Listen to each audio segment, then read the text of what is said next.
Baik, kami dari kelompok 8 akan mempresentasikan hasil ujian praktikum untuk mata kuliah jaringan komputer dasar. Saya, Safa Rezaki Yasmin Irawan dengan NIM 022 dari kelas 1A TRK. Perkenalkan, nama saya Fatma Wahidatun Nikmah dengan NIM 002. Saya Ruki Hayatul Hamdi, NIM 019. Baik, di sini saya akan memberikan beberapa cuplikan ketika kami sedang melakukan survei untuk menentukan panjang kabel yang akan digunakan dalam tugas besar jaringan komputer dasar.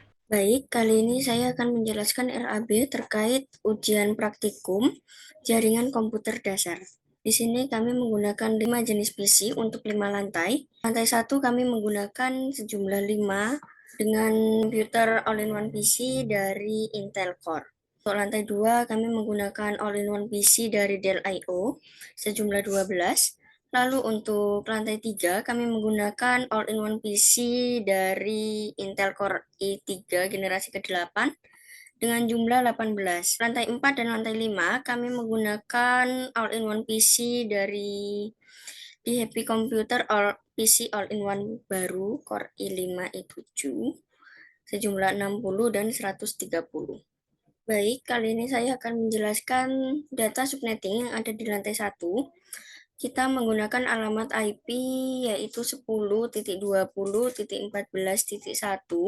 Tentukan terlebih dahulu untuk subnet masknya, yakni menjadi bilangan desimal 255.255.255.248. Kemudian kita buat alamat IP-nya sesuai yang sudah ada di layar.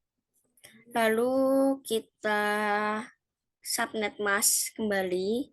Lalu kita lakukan proses N. Proses N ini antara alamat IP dan masker subnet. Maka akan dihasilkan network address berupa 10.20.14.0. Lalu kita inverse untuk ke proses OR. Ya, ini antara alamat IP dan subnet mask yang sudah dibalik. Kita akan dapatkan hasil broadcast berupa 10.20.14.7. Kemudian kita tentukan pengguna awal dan pengguna akhirnya dari alamat jaringan. Untuk pengguna awal 10.20.14.1, lalu untuk pengguna akhirnya ada di 10.20.14.6.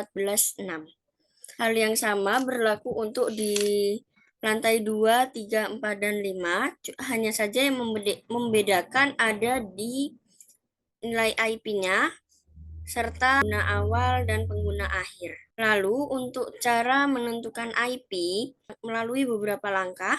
Yang pertama, menentukan subnet masknya terlebih dahulu, kemudian menentukan alamat IP.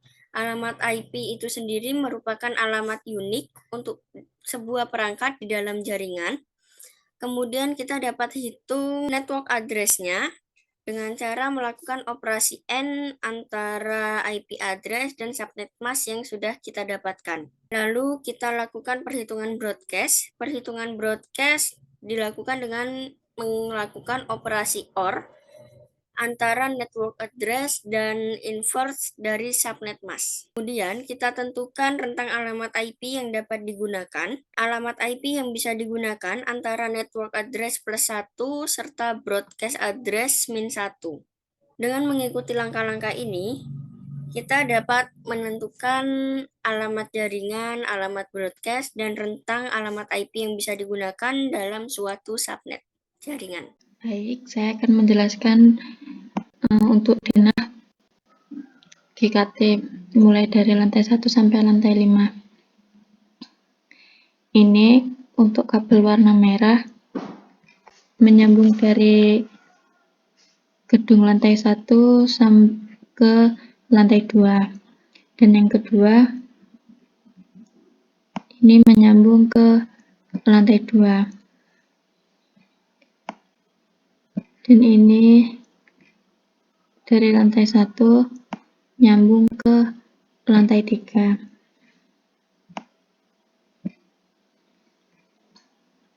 Setelah itu ini yang di sampingnya ini mulai dari gedung lantai 1 menyambung ke lantai 5. Setelah itu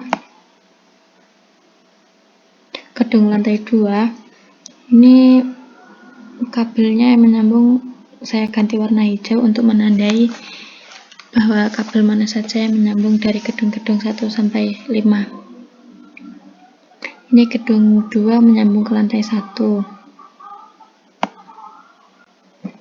Setelah itu ini gedung 2 ke lantai 3. Ini gedung 2 ke lantai 4. Setelah itu ini gedung 2 menyambung ke lantai 5. Ini ada tandanya. Setelah itu untuk gedung lantai 3 saya pakai warna biru. Ini warna biru menyambung ke lantai 2. Setelah itu yang ini menyambung ke lantai 1. Dan ini menyambung ke lantai gedung 4. Setelah itu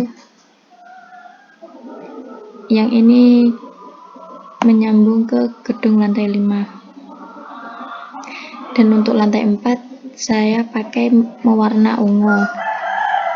Ini gedung 4 menyambung ke gedung lantai 5. Ini tandanya. Setelah itu gedung 4 menyambung ke gedung lantai ketiga. Setelah itu ini gedung 4 menyambung ke gedung 2. Ini. Setelah itu ini sampingnya dari gedung 4 menyambung ke lantai 1. Ini tanda hijau. Setelah itu untuk warna kuning saya sambungkan untuk ke gedung 5 ke bawah. Ini gedung 5 menyambung ke gedung 3.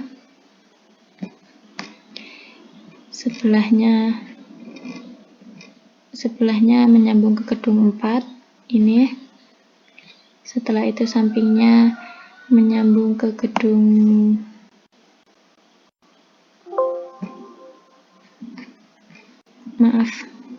menyambung ke gedung lantai 2. Ini tandanya. Dan ini yang terakhir dari gedung 5 menyambung ke gedung lantai 1. Ini.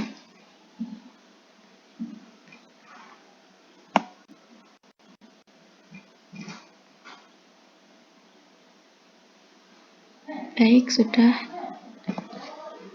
Itu saja yang saya bisa sampaikan. Selanjutnya masuk pada bagian topologi. Proyek kita dalam tugas besar mata kuliah jaringan komputer dasar, yakni menghubungkan beberapa lantai dalam gedung GKT. Di antaranya GKT lantai 1, lantai 2, lantai 3, lantai 4, dan lantai 5. Beberapa lantai tersebut akan dihubungkan dengan jaringan yang tertentu atau memiliki konsep topologi mesh. Dalam hubungan jaringan tersebut, terdapat beberapa jalur yang terdiri dari jalur utama dan jalur alternatif. Fungsi dari jalur alternatif adalah sebagai jalur lain atau cadangan.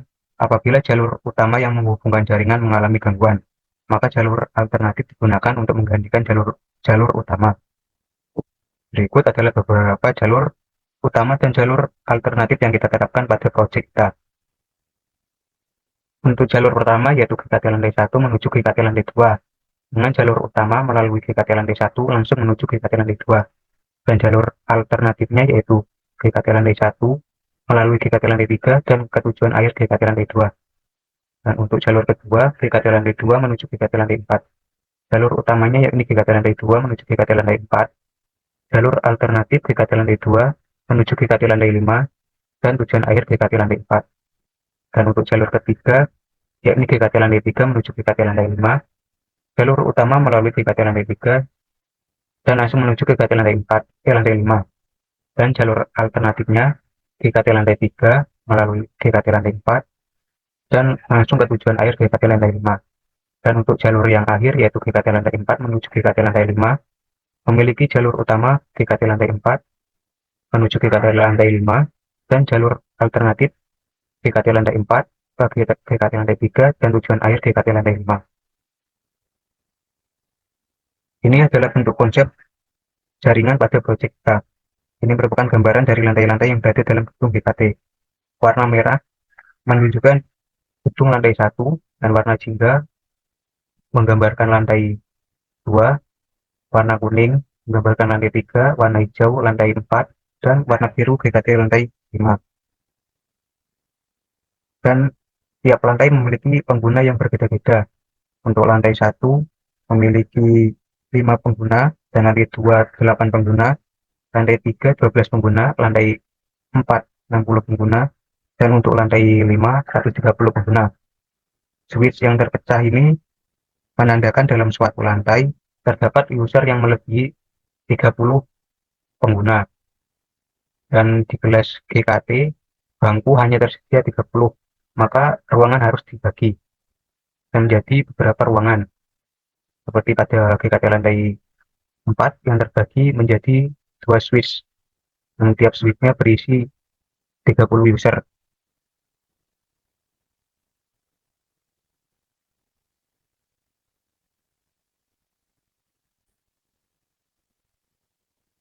Setelah bentuk topologi dan jumlah user dari setiap lantai sudah ditentukan, berikutnya kita akan memberikan IP pada setiap jalur, router, dan switch-nya.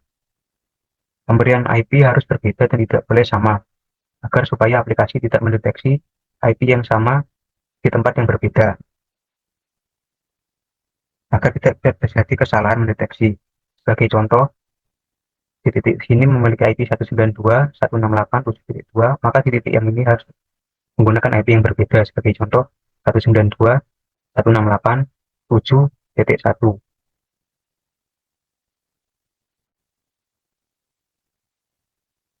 Jalur dari router-router ini belum memiliki IP atau belum dimasukkan. Dan cara memasukkannya sangat mudah. Setiap jalur antar router ini memiliki nama, dan nama-nama tersebut dapat kita lihat dengan menekan titik-titik warna merah segitiga di bagian-bagian tiap router ini. Seperti contoh, jalur yang menghubungkan router dengan switch, kita letakkan kursor di sini, dan akan terlihat jalurnya. Nah, jalurnya adalah FA0 garis miring 0. Untuk cara memasukkan IP ke dalamnya sangat mudah. Ini sebagai berikut. Untuk cara setting routernya, kita klik router, lalu kita masuk ke bagian CLI. Tekan CLI, lalu ketik enter. Lalu kita ketikkan enable. Enter, lalu config. Setelah itu kita akan memasukkan jalur mana yang ingin kita tambahkan IP. Seperti contoh, memasukkan jalur yang bernama FA0.0. Caranya, kita masukkan nama jalurnya.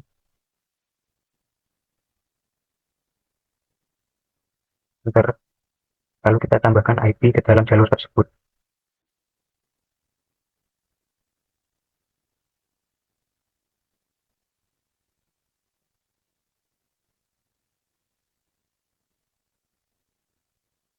Setelah IP, kita masukkan subnet di dalamnya. Subnet ini kita dapatkan dari perhitungan yang tadi sudah dijelaskan oleh rekan saya Safa. Untuk IP, dari jalur ini adalah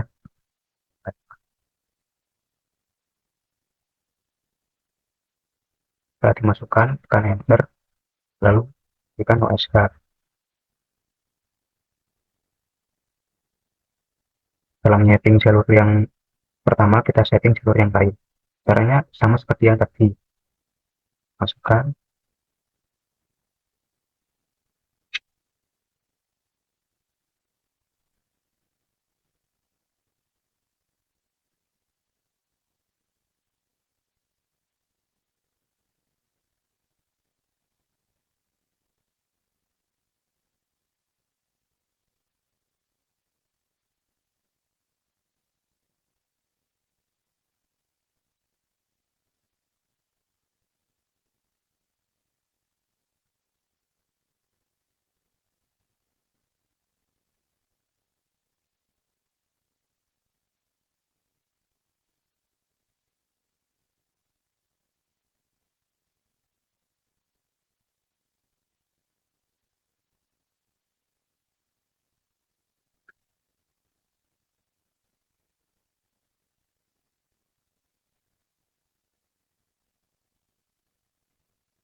semua jalur di setting. Kita lihat apakah jalur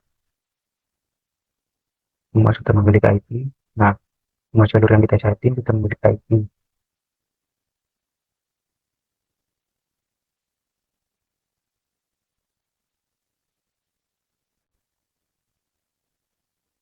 Setelahnya klik silang, lalu setting ke semua router.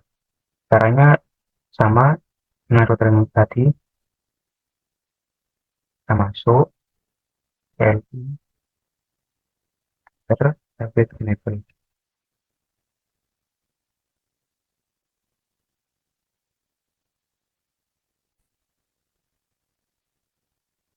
Setelah semua jalur jadi kita beri IP, lanjut kita memberi IP pada setiap PC. Cara memberi IP-nya adalah seperti berikut. Kita klik PC-nya, klik desktop, lalu pilih IP configuration. IP address ini sama dengan IP dari switch dengan beberapa syarat, yakni jika switch memiliki IP 10.20.14.1, maka IP address milik PC adalah angka selanjutnya. Sebagai contoh, jika IP switch adalah 10.20.14.1, maka milik PC yang ini kita kasih 2, gitu kan. Dan selanjutnya kita berikan dengan IP dari switch ke router. Di bawah gateway-nya kita masukkan IP dari switch.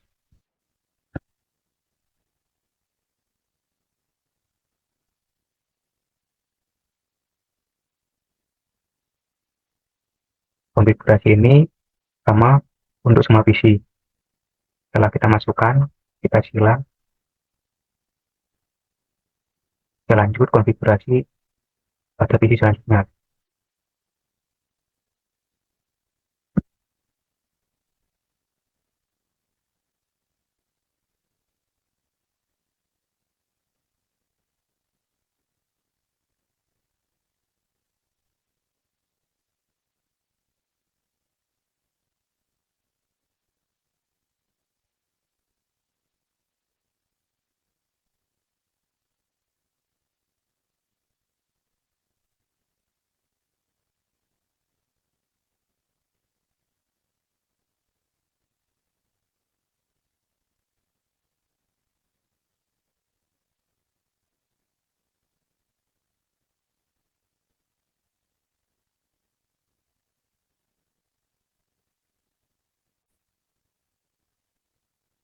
Setelah semua jalur router dan PC sudah kita beri IP, kita lanjut di bagian routing.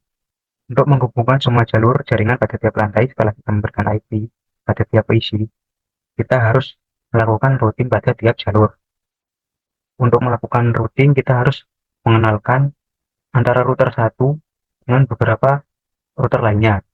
Ini adalah jalur dari jaringan jalur 1, yakni router 1 menuju ke router lantai 2, dan jalur alternatifnya dari lantai 1 menuju lantai 4 dan ke tujuan akhir yaitu lantai 1, lantai 2.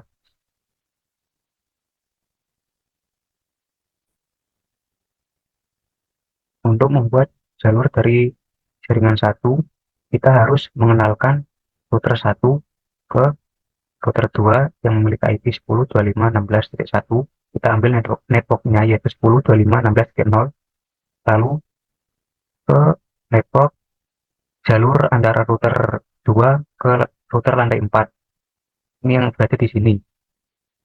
Kedua angka ini adalah IP, dan untuk mengetahui routernya, angka dari kedua IP ini belakangnya kita ganti dengan 0. Misal 192.168.3.0, dan itulah netnya. Setelah itu kita kenalkan lagi router 1 ini ke router lantai 4 yang memiliki IP 10.10.40.1. Dan untuk lantai 2 kita kenalkan router lantai 2 ke router lantai 1 dan juga lantai 4. Dan untuk lantai 4 kita kenalkan ke router lantai 1, router lantai 2, dan network yang ada di jalur antara router lantai 2 ke lantai 1. Caranya adalah sebagai berikut. Kita klik routernya, lalu ke CLI. Sebelum kita setting pada bagian statik, router pada lantai 1 tidak memiliki routing table sama sekali. Maka dari itu kita akan memasukkannya. Caranya masuk ke CLI, klik enter, lalu ketikkan IP root, lalu masukkan network tujuan, yakni dari lantai 2 yang memiliki network 25,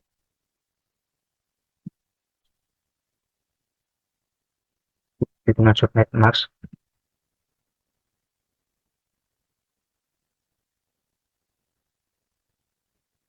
dan Xbox. Xbox di sini adalah jalur lanjutan antara router yang kita berada saat ini menuju router tujuan. Jika ini adalah router kita, maka Nexthook dari router 1 adalah jalur ini yang memiliki IP 192.168.1.2. Lalu kita masukkan Nexthook tersebut.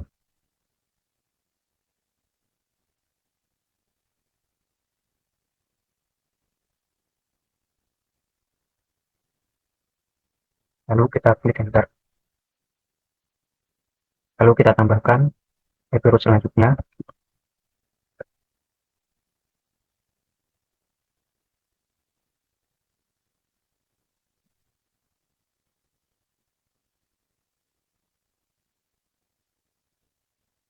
Kita masukkan subnet max.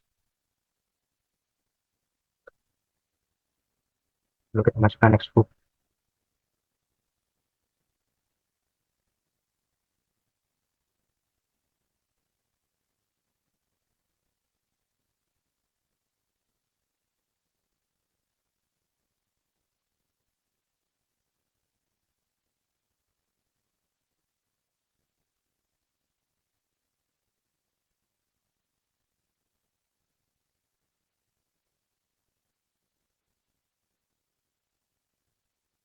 Setelah kita masukkan, kita cek pada bagian config. Nah, routing tabelnya sudah bertambah. Lalu kita lanjut ke router selanjutnya dengan cara yang persis seperti itu. Setelah semua router kita setting,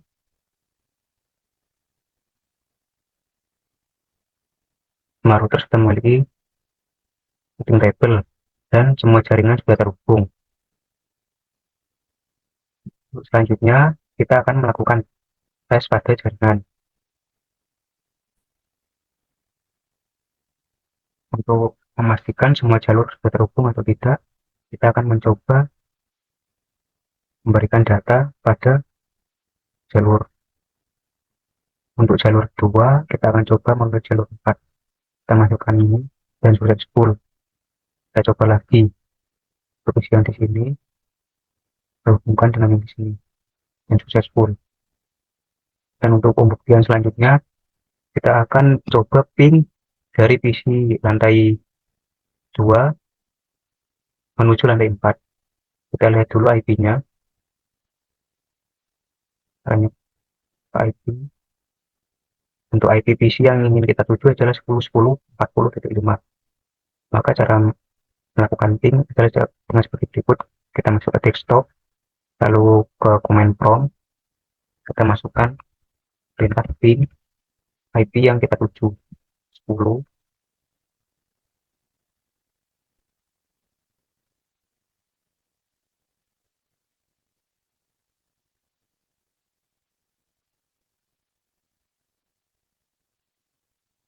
Kita coba lagi.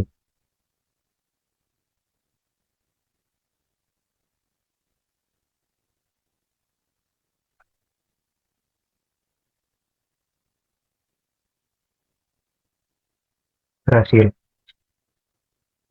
memasukkan IP dan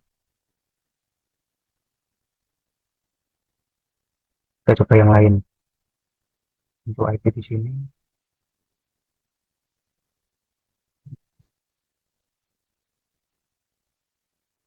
lantai 4. Kita coba dari lantai 1 ke lantai 2. 10, 25, 16, 2.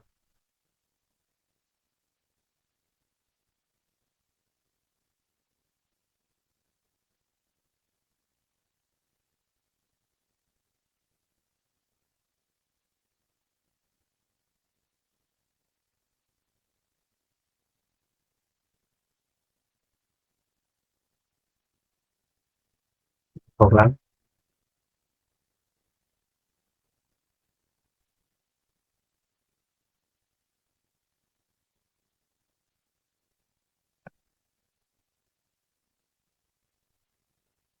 Berhasil. Mungkin seperti itu saja tentang topologi yang bisa saya sampaikan. Saya harap teman-teman bisa memahami apa yang saya sampaikan. Baik, sekian video dari kami. Kurang lebihnya mohon maaf. Wassalamualaikum warahmatullahi wabarakatuh.